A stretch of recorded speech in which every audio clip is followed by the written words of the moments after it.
उधर गाजा में लड़ रही इजरायल की फौज को हमास ने अब तक की सबसे बड़ी चोट दे डाली। इजरायल के मीडिया के मुताबिक हमास के लड़ाकों ने एक झटके में इजरायल के 21 सैनिकों को मार गिराया और खुद इजरायल ने भी इस हमले की पुष्टि की। इजरायल की सेना के प्रवक्ता ने बताया कि हमास के लड़ाकों ने घात लगाकर हमला किया।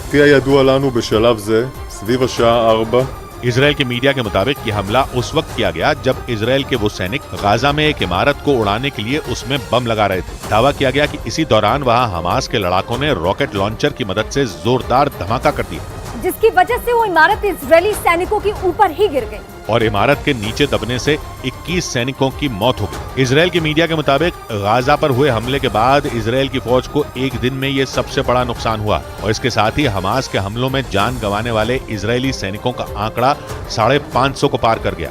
लेकिन इस झटके के बाद भी इजरायल के तेवर ढीले नहीं पड़े। 21 सैनिकों की मौत के बाद तो इजरायल के प्रधानमंत्री बेंजामिन नेतन्याहू बुरी तरह भड़क गए। उन्होंने गाजा में हमास के खिलाफ जारी हमलों को और तेज करने का आदेश दे दिया और इसके बाद तो इजरायल की फौज ने गाजा के कई इलाकों पर एक साथ कहर ढा दिया।